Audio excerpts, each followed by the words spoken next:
Hello guys, welcome to the channel. आज के इस वीडियो में एक स्टोरी पढ़ेंगे जो कि है द ब्लू बुके, जिसके राइटर हैं ऑक्टेविया पाज।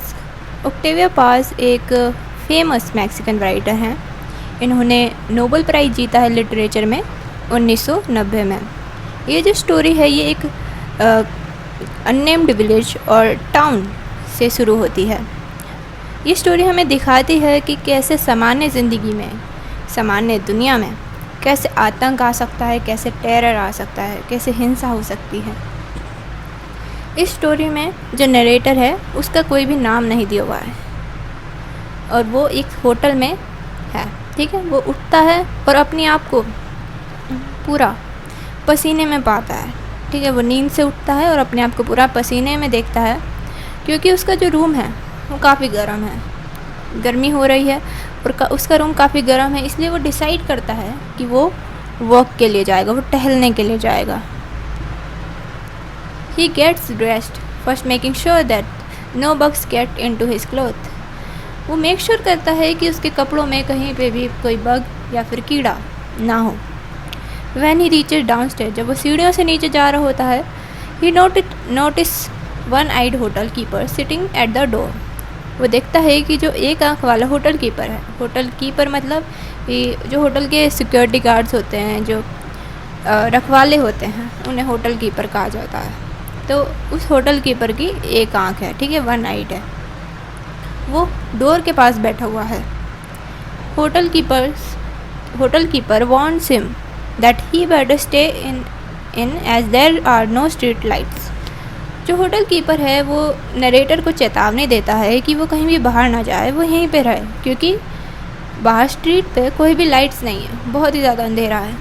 तो जो नरेटर है वो इस चीज़ को इग्नोर करते हुए टहलने के लिए निकल जाता है। While walking the narrator enjoys the nature. जो नरेटर है वो वॉकिंग करते करते जो नेचर है उसको इन्जॉय करता हुआ जाता है। Mild moonlight, colorful twinkling of stars, the vocals of crickets, and with the accompaniment of sounds of leaves and insects। जो हल्की चांदनी है, कलरफुल सितारे हैं और जो कीड़ों की आवाज़ है, जो पत्तियों और कीड़ों की आवाज़ है, उनकी जो नेचर है पर्यावरण का, वो इंजॉय करते हुए टहलता है। And he thinks that the whole universe is a grand system of signals where he was only a part of that macrocosm. With the nature's presence everywhere, he feels safe and free though he is alone in that street.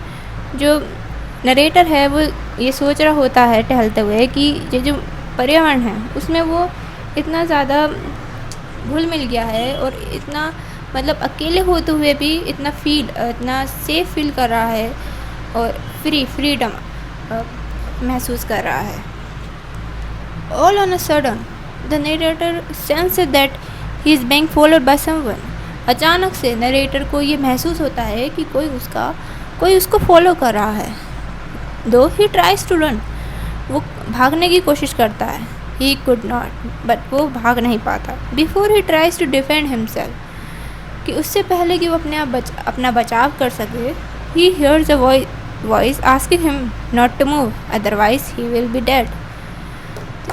तो वो जैसे बचाव की कोशिश करता है तो वो एक आवाज़ सुनता है कि हिलना मत वरना तुम मारे जाओगे। He feels a point of knife against his back. Narrator अपने पीछे चाकू की नोक को महसूस कर सकता है। The stranger does not want money from him. जो स्ट्रेंजर है जिसने चाकू रखा हुआ है नरेटर के पीछे, वो मनी नहीं चाहता। तो स्टोरी में होता क्या है कि नरेटर चाकू की नोक देख के मतलब चाकू से डर जाता है। हालांकि जो स्ट्रेंजर है वो कद में छोटा सा है, मतलब छोटा है नरेटर से, लेकिन जो चाकू है उससे वो डर रहा होता है। तो नरेटर कहता है स्ट्रेंजर से कि तुम मेरे पास थोड़े से पैसे हैं वो रख लो, ज़्यादा नहीं है पर तुम पैसे ले सकते हो और मुझे जान दो, मुझे मत मारना। तो जो स्ट्रेंजर वो कहता है कि मुझे पैसे नहीं चाहिए, मुझे where he demands the narrator's blue eyes to make a blue bouquet for his beloved. तो स्ट्रेंजर है वो कहता है कि मुझे तुम्हारी नीली आंखें चाहिए ताकि मैं अपनी गर्लफ्रेंड के लिए या फिर बिलवड के लिए एक ब्लू बुके बना सकूं। The stranger appears to be a short and slight man. जो स्ट्रेंजर है वो एक छोटा और स्लाइट पतला सा आदमी दिखता है, ठीक है। Though the narrator tells him that his eyes are not blue. जो नरेटर है उससे कहता है कि मेरी आंखें ब्लू नहीं हैं, ब्राउन है। The stranger is not moved by his request. तो स्ट्रेंजर है वो इस बात से को मानने से मना कर देता है।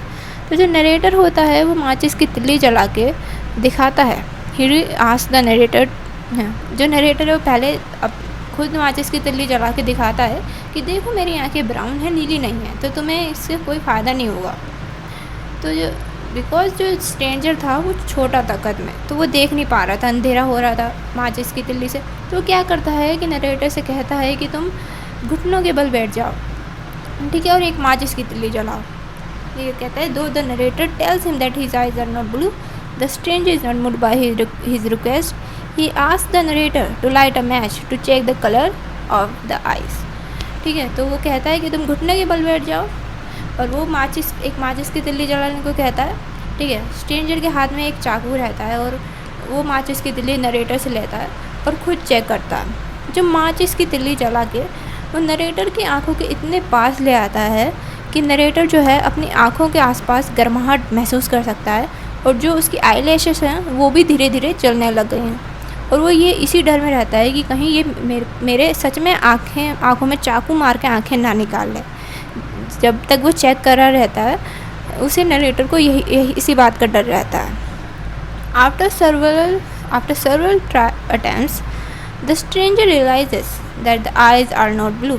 ठीक है, काफ़ी चेकिंग करने के बाद स्ट्रेंजर को पता चल जाता है कि जो आइज़ हैं वो ब्लू नहीं हैं। Throwing the narrator into terror he disappears into the darkness। The narrator को अकेले छोड़ के, उसको डरा के वो अंधेरे में गायब हो जाता है। he disappears into the darkness। After this horrible experience the narrator runs through the deserted street and reaches the hotel। तो इतने भयानक इंसिडेंट के बाद, एक्सपीरियंस के बाद, जो नरेटर है वो भाग के होटल तक पहुंच जाता है। The hotel keeper is still sitting there. जो होटल कीपर था वो अभी भी वहीं पे बैठा हुआ है। Without uttering anything he goes inside. The next day he flies away from the mysterious town. बिना कुछ बोले वो अंदर चला जाता है और अगले ही दिन वो उस मिस्टीरियस टाउन से चला जाता है। This story beautifully captures the trouble that pervades in our everyday life. तो ये स्टोरी जो है वो खूबसूरती से बताती है कि कैसे हमारी रोज़मर्रा की ज़िंदगी में कैसे परेशानियाँ आती हैं। तो this is such a beautiful story, short story. आपको कैसी लगी प्लीज़ कमेंट में बताइएगा, और आपको कोई और स्टोरी की भी एक्सप्लेनेशन चाहिए तो प्लीज़ मुझे कमेंट में बताना, और वीडियो अच्छी लगी हो तो प्लीज़ लाइक करना, और ऐसे ही वीडियोज़ के लिए subscribe. Thanks for watching, bye.